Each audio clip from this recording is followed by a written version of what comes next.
Voilà, je vous propose de poursuivre avec un texte que vous connaissez bien. On va juste prendre cette petite partie. Donc dans Actes des Apôtres, chapitre 18, les versets 9 à 11. Je suis avec toi. On aurait pu mettre ne crains pas, je suis avec toi. On aurait pu trouver encore un autre texte. Mais voilà, ce je suis avec toi peut être le leitmotiv qui pourra nous accompagner toutes nos journées, sur toutes nos journées pour cette nouvelle année. Voilà, on va lire le texte ensemble. Actes chapitre 18, versets 9 à 11. Le Seigneur dit à Paul en vision pendant la nuit, « Sois sans crainte, mais parle et ne te tais pas, car moi je suis avec toi, et personne ne mettra la main sur toi pour te faire du mal, parce que j'ai un peuple nombreux dans cette ville.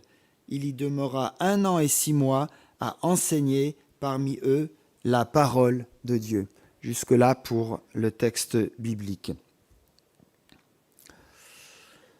Comme le disait Maike, mais pas que Maike, on entend, on voit, on est dans des situations un petit peu conflictuelles, en tout cas notre société, le monde cherche, le monde tâtonne. Alors j'ai mis ce premier titre ou ce premier sous-titre, crise, optimisme ou inquiétude. Quelque part, d'une manière générale, sans rentrer ici dans le détail, on peut dire que la crise est partout. Crise économique, crise bancaire, crise financière, crise des valeurs, crise des vocations, crise de foi, peut-être pour certains après les fêtes de fin d'année, je ne sais pas, je m'engage un peu trop vite là. Crise des couples, crise dans des ministères, crise de famille, crise planétaire, avec les alertes qui sonnent un petit peu partout.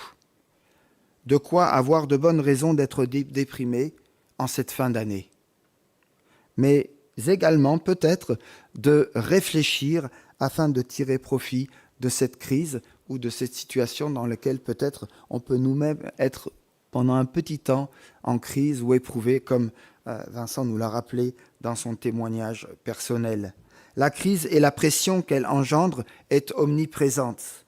Pas seulement des cadres, mais aussi ou des personnels soignants, des travailleurs sociaux, des ouvriers, des agriculteurs, des enseignants.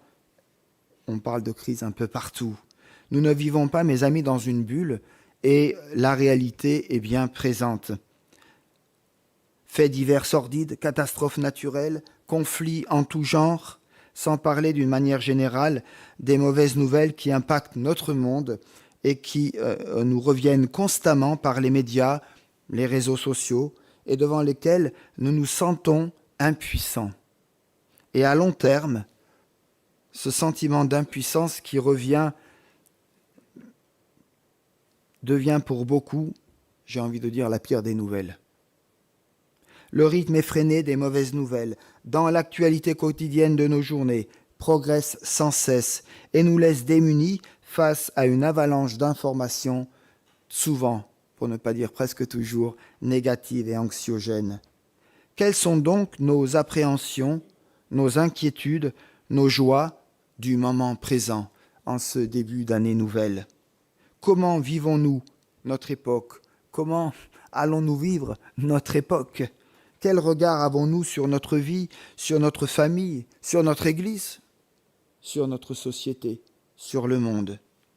Au milieu de tout cela, le psalmiste nous dit au psaume 105, verset 2, et là on est aux antipodes, on est dans quelque chose qui est complètement à l'extrême de ce que je viens de dire. « Chantez pour Dieu, psalmodiez en l'honneur de l'Éternel, réfléchissez à toutes ses merveilles. » Action de grâce, joie, reconnaissance. Certainement, il y a pour nous tous des sujets de reconnaissance et de joie, mais aussi peut-être encore des déceptions, des souffrances. Nul n'en est exclu. Et pour cela même, nous devons regarder à Dieu, ouvrir nos yeux pour discerner les interventions de Dieu qui sont bien présentes dans notre monde, dans notre vie personnelle et dans la vie de l'Église.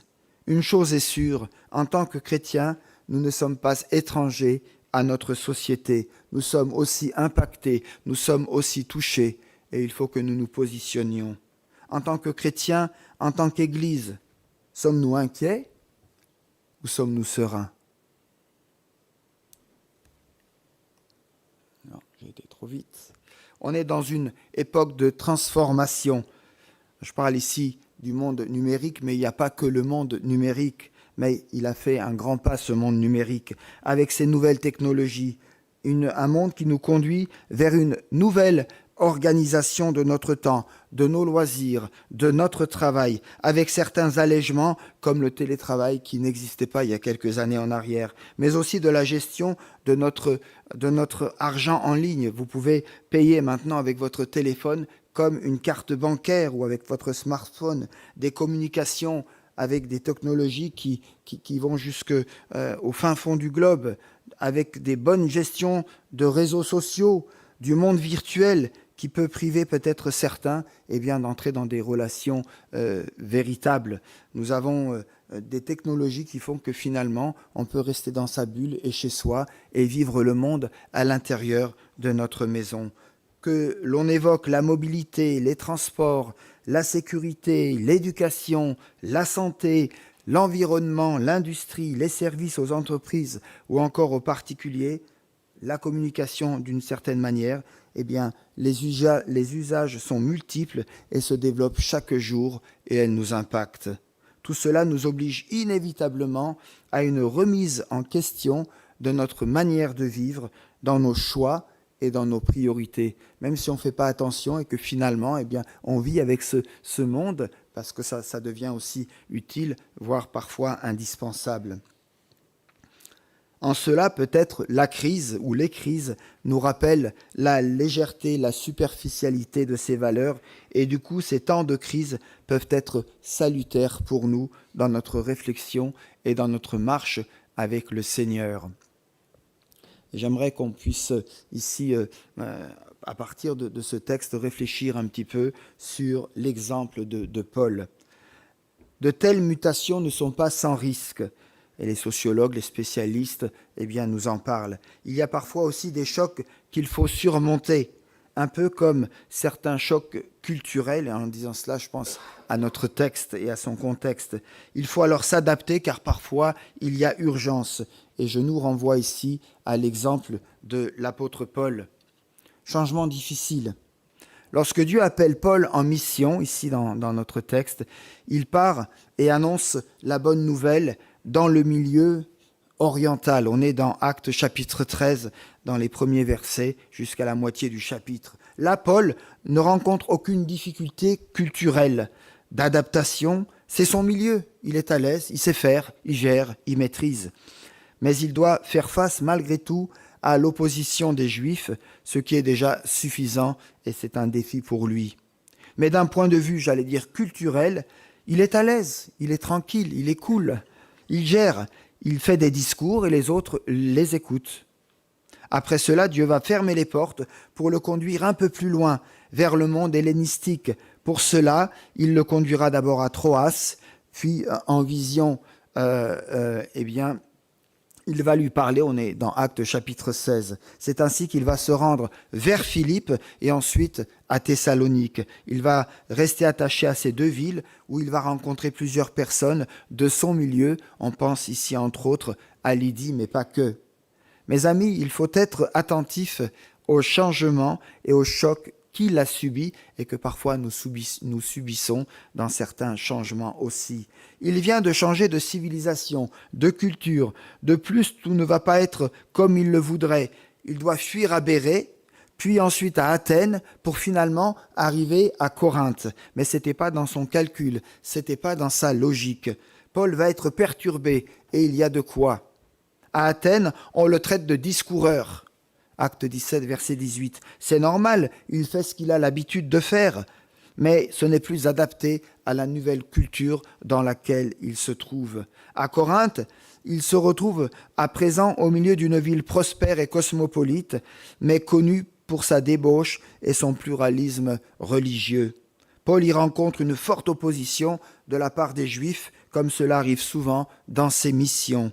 La vision nocturne que reçoit Paul ici, dans notre texte, se situe alors dans un moment de tension et d'incertitude concernant son ministère à Corinthe. C'est alors qu'il va passer par un moment de découragement. On peut penser en parlant de moments de découragement, aussi à l'exemple de Daniel dans l'Ancien Testament, confrontation de culture, changement, obligation, contrainte forcée même. Alors, il y a des remises en cause, et elles sont nécessaires. Tout changement de société, de culture déstabilise. Même les plus forts peuvent rencontrer bien des difficultés. Pourtant, Paul n'était pas un homme à se laisser abattre facilement. Voyez-vous, il y a des changements de civilisation qui sont parfois difficiles à gérer. Aujourd'hui, par exemple, mais pas qu'aujourd'hui, mais c'est un rappel important, on a progressé dans ce domaine. Les missionnaires, vont en école, ils se préparent pour que, au moment où ils vont arriver en terre de mission, ils soient préparés par rapport à ce choc culturel et qu'ils ne soient pas trop déstabilisés.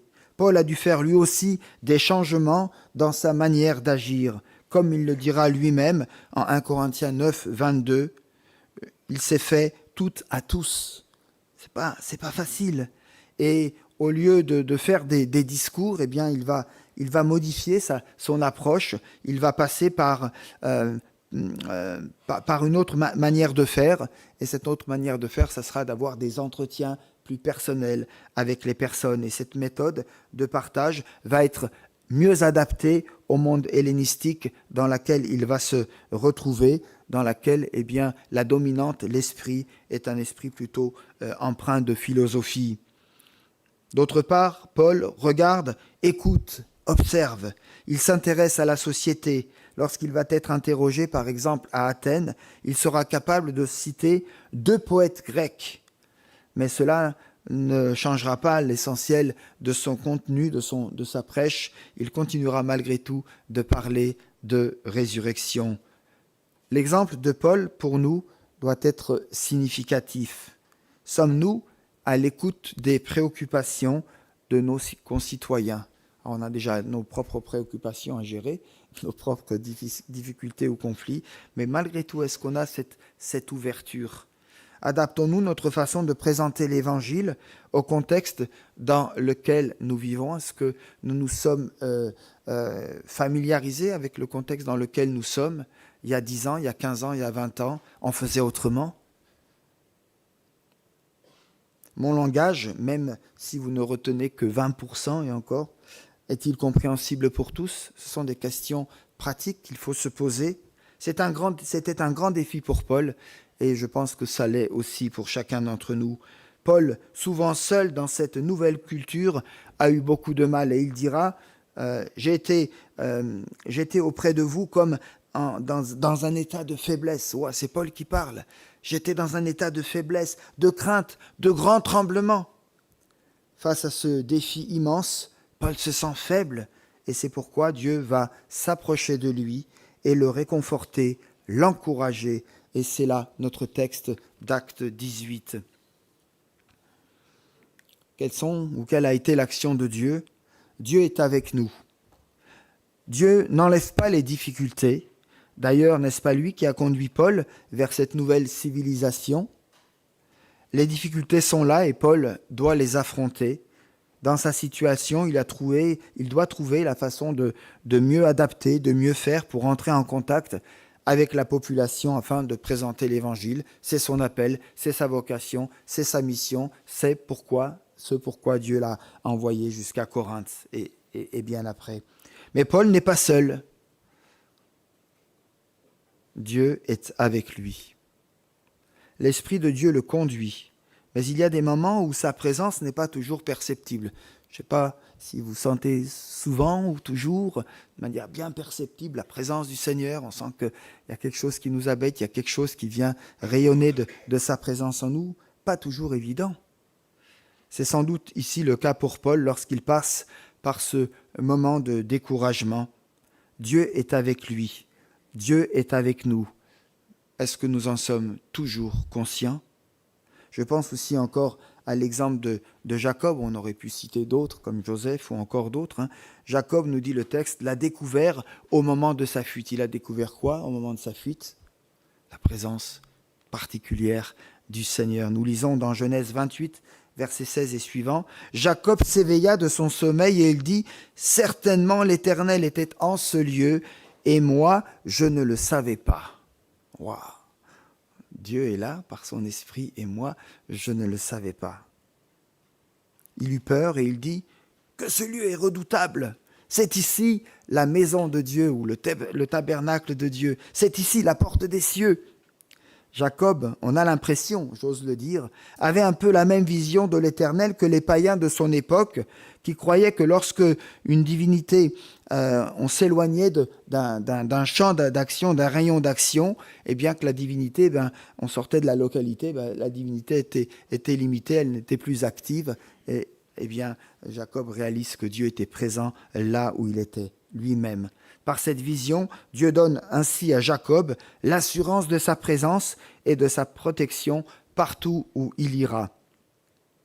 Seul en ce lieu, Jacob va découvrir la présence de Dieu, présence avec toutes les conséquences que cela impliquera pour lui dans la suite. Revenons à Paul. Dieu intervient concrètement. Paul était passé en Europe à la suite d'une vision dans laquelle il avait vu un Macédonien qu'il appelait au secours. On est dans Actes chapitre 16, verset 9. C'est maintenant le Seigneur qui vient le réconforter. C'est le Seigneur qui l'appelle maintenant. Dieu intervient ici d'une manière concrète pour Paul au moyen d'une vision. Ces interventions concrètes de Dieu, et moi j'y crois, sont importantes, mais elles ne sont pas systématiques ni normatives. Pourtant, force est de constater qu'hier comme aujourd'hui, Dieu s'approche parfois de nous à des moments importants de nos vies pour nous encourager. Ces interventions de Dieu se font de manière bien diverse. Alors attention de ne pas faire ou de ne pas forcer les choses pour faire des copier-coller. Parfois directement ou parfois au travers d'une parole. Parfois, il va envoyer un frère et une sœur. Bienvenue au frère et à la sœur parce que c'est bienfaisant. À chaque fois, en tout cas, j'ai l'impression que son intervention est toujours adaptée à la personnalité, à la personne qui doit entendre, qui doit comprendre, qui doit recevoir le message de la part du Seigneur. Pour Paul, Dieu va utiliser ici, quelque part, le langage de l'Ancien Testament, un langage familier faisant partie de ses racines. Les expressions utilisées sont des formes hébraïques, et c'est un peu comme si Dieu utilisait, le langage maternel de Paul. Sois sans crainte, c'est un langage hébraïque de l'Ancien Testament, verset 9. Je suis avec toi, verset 10. C'est pareil, c'est un langage que Paul comprend avec intensité. Ce sont deux encouragements que Dieu a donnés, plusieurs fois d'ailleurs, en particulier dans l'Ancien Testament, dans des situations de grands changements, de grands défis, comme Paul est en train de le vivre présentement. On a des exemples avec, par exemple, la succession de Moïse. Dieu va s'adresser à Josué en lui disant « Je suis avec toi comme je l'ai été avec Moïse. Je ne te délaisserai pas, je ne t'abandonnerai pas. Fortifie-toi et prends courage, ne t'effraie point, ne t'épouvante point, car l'Éternel ton Dieu est avec toi partout où tu iras. » Ça c'est super. Là, si le GPS il fait défaut, le Seigneur lui il fait pas défaut. Partout où tu iras. Et même il nous précède. Dieu avait dit la même chose, il avait exhorté son peuple dans un autre texte.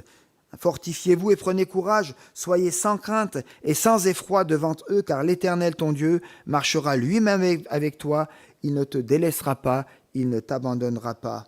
On a aussi cette exhortation qui a été donnée par la bouche du prophète Ésaïe. Ne crains rien, car je suis avec toi, ne promène pas des regards inquiets, car je suis ton Dieu, je te fortifie, je viens à ton secours par ma droite triomphante. Et nous pourrions parler encore de d'autres exemples pour citer la fidélité et la constance de Dieu. Sans doute, Paul connaissait et avait expérimenté ces interventions de Dieu dans sa vie qui lui permirent de poursuivre son ministère.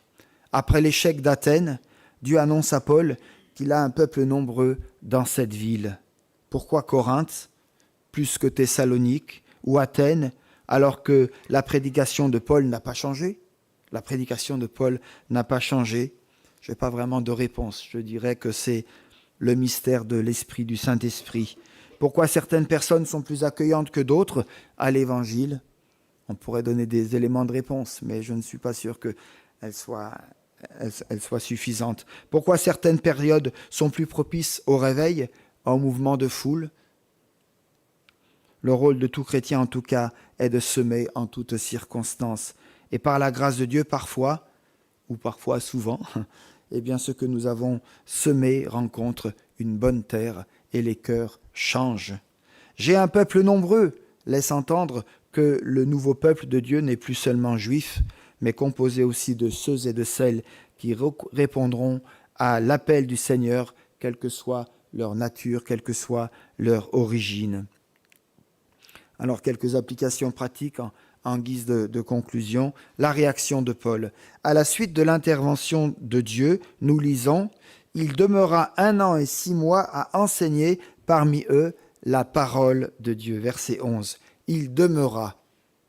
La traduction littérale de ce mot grec traduit par « il s'assit »,« il se pose »,« il se posa ».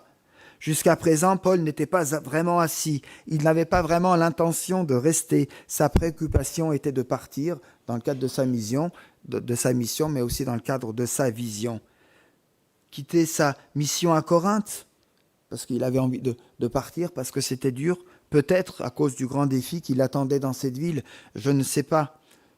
Souvenez-vous, c'est à Corinthe, même malgré tout, qu'il a écrit ces quelques lignes. « Quant à nous, frères et sœurs, séparés de vous pour un temps, de corps mais pas de cœur, nous avons redoublé d'efforts pour vous revoir, car c'était notre grand désir. C'est ainsi que nous avons voulu venir vers vous, du moins moi, Paul, à 1 ou à 2 reprises. » Donc on voit l'intention de Paul, le désir, mais Satan nous en a empêchés. Paul avait été obligé de quitter Thessalonique de nuit pour échapper à la persécution. Je vous renvoie dans Acte 17. Il avait un vif désir de revenir au plus vite pour achever sa mission, mais il a été empêché pour un temps.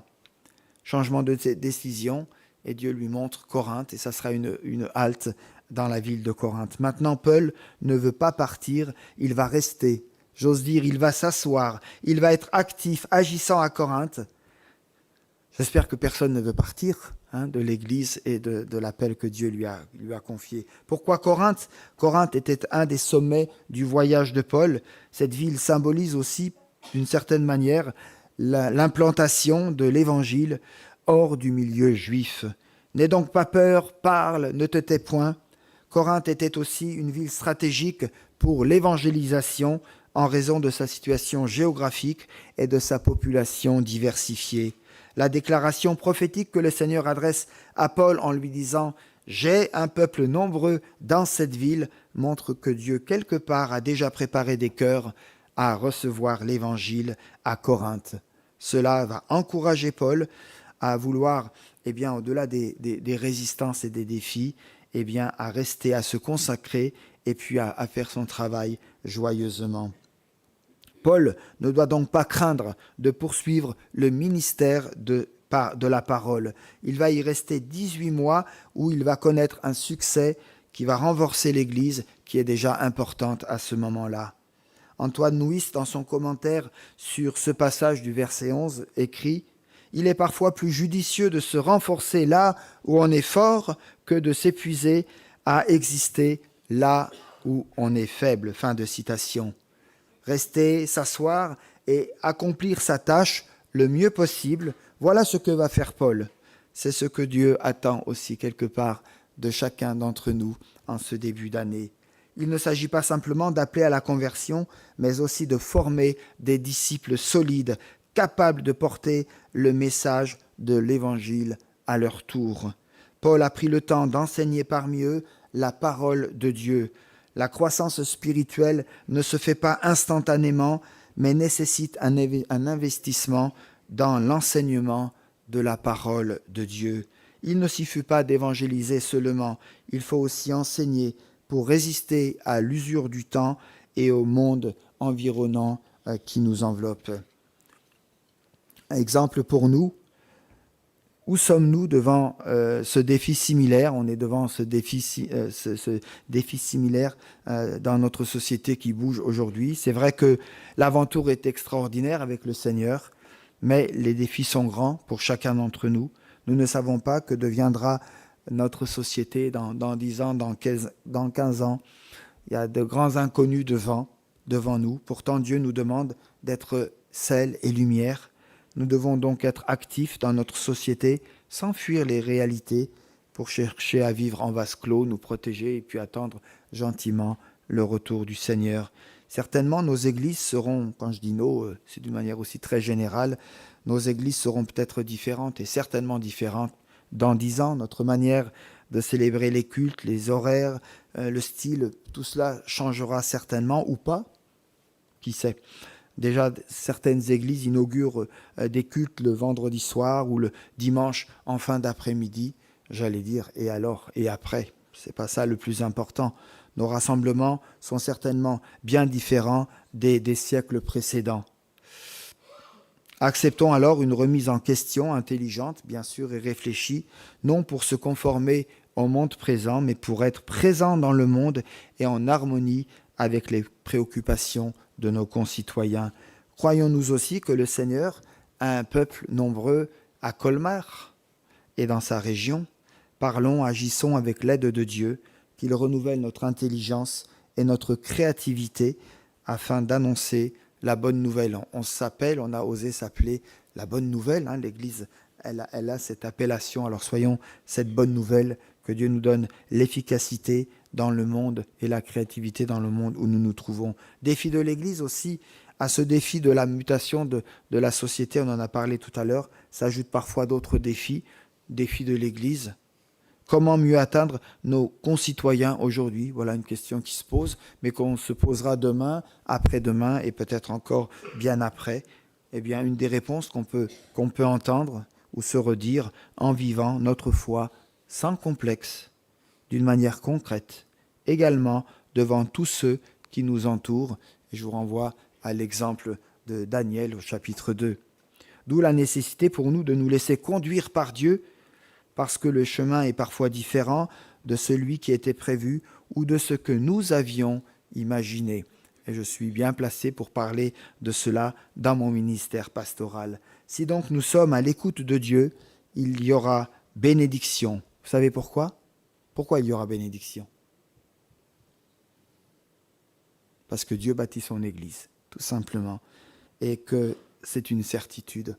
Alors on veut s'accrocher à cela et on veut être collaborateur avec le Seigneur. La crise révélatrice, des temps de crise, de changement ont toujours existé et on en connaîtra encore d'autres. En cela, rien de nouveau sous le soleil. Saurons-nous alors tirer les leçons de ces crises, entre guillemets?